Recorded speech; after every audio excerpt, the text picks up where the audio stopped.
Je suis allé au Nunavik en 90, le 2 janvier, pour des raisons d'ordre symbolique et plus mythologique, parce que j'en avais entendu parler par mon mentor. Il m'avait parlé du Grand Nord avec enthousiasme, mais rapidement, rencontrer des Inuits qui étaient nés dans la toundra, qui avaient vécu de la toundra et qui vivaient encore dans la toundra en 1990, ça, c'était fascinant parce que là, j'avais une admiration, mais sans borne, pour des gens qui avaient survécu et qui habitaient avec amour ce pays-là. Mais tu le dis, toi, c'est quand tu es dans la nature que tu sens ton âme voler. Oui.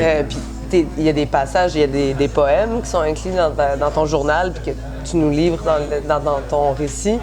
Ça, c'est des textes qui émergent en toi quand tu es dans la toundra, quand tu t'accordes cet espace-là. Totalement. Je pense, moi, que en ce qui me concerne, moi, je sais pas si ça aurait valu la peine de révéler quoi que ce soit en poésie si j'avais pas connu la toundra. Moi, personnellement, je suis mu, puis j'ose le dire, là, c'est là que mon âme vole. Ta chronique se déroule sur 4 années, tous tes séjours pendant 4 années, et on voit des choses se répéter, des patterns se rétablir et des souffrances qui se transforment pas.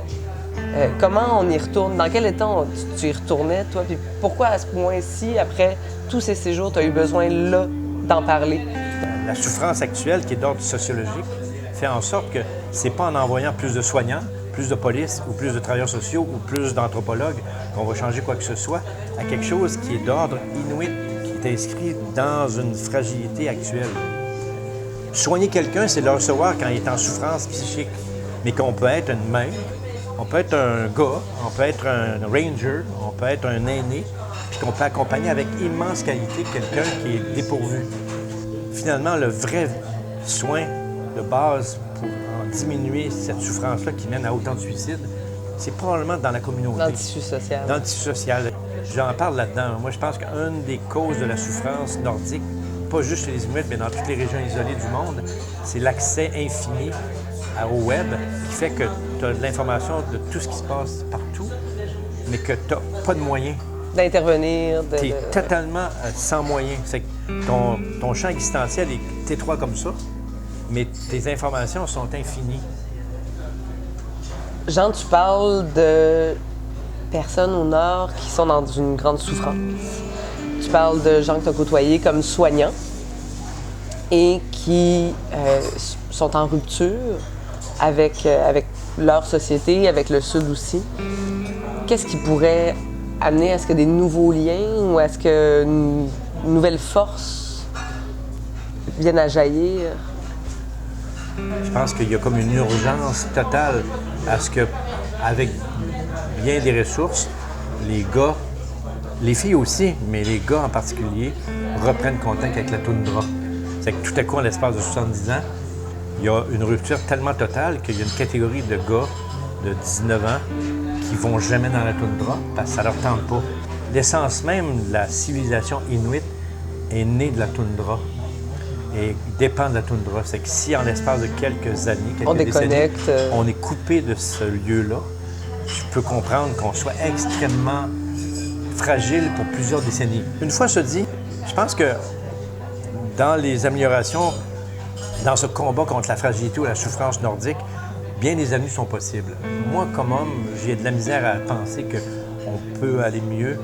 Puis c'est vrai aussi pour le Sud. Si on se dissocie trop uniment des forces des oiseaux, les forces des rivières ou les forces des arbres.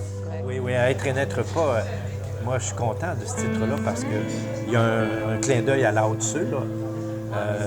C'est être et ne pas être qui compte. Puis on est aux antipodes de la vision hamlétienne ou occidentale d'être ou ne pas être. Oui. C'est dans ce choix-là. T'es, puis si ça marche pas, tu tues. T'es pas, oui. C'est que c'est peut-être possible d'être et de ne pas être.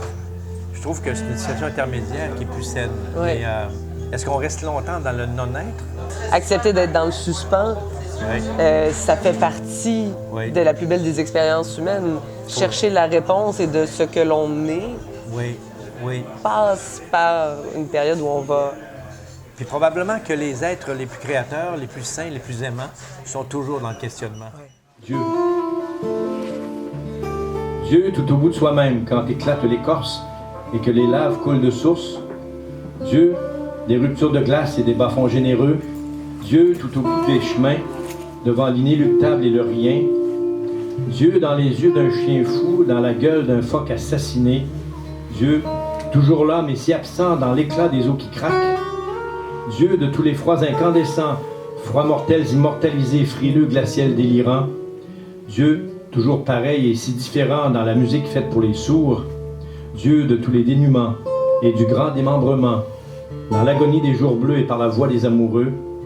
Dieu du sang sur la neige et du bruit des forts silences. Dieu à la pointe du cœur, Dieu calme et tonnant. Dieu sterne des grands espaces, dernier oiseau d'Hivernie. Dieu des pistes infinies et des cristaux fracassés dans l'eau lustrale de l'Ongava. Dieu que je n'entends pas sans le crissement délicat des pas de poux sur la neige. Dieu si froid mais si touchant par ses gélivures cathédrales. Pour la première fois dans l'histoire, Upialuk, renards et tout. Pour la première fois dans l'histoire, Inuit Zeralunat danse pour toi, Dieu d'angèle, de dérive et de joie. C'est que la page couverture est faite par une jeune Inuit de 34 ans, Nancy Sanders, puis qu'à la fin, l'éditrice a manigancé ça avec beaucoup de qualité avec la jeune femme pour qu'elle ait mis une postface de plusieurs pages adressée à 3 groupes, des aînés, des résilients et des jeunes. C'est extrêmement important à mon point de vue. Puis là, il n'y a pas d'Inuit ici, mais puis ça s'adresse à tout le monde. Si j'avais pas eu 40 ans de pratique, si j'avais pas été dans le Nord depuis 30 ans et si j'avais pas eu 95 000 ans, j'aurais pas publié ça. En fait, j'aurais jamais osé écrire ça il y a 20 ans parce que c'est de l'ordre du constat. Mais en même temps, là, ça me sent le besoin de dire à quel point la civilisation inuite ou la culture inuite existe. Puis ce qui est fascinant, c'est qu'elle est chez nous, chez eux, en tout cas. Mettons que ça fait partie de la province. Ça, c'est pas un fait anodin que 30% du territoire soit habité par 15 000 personnes qui sont des Inuits.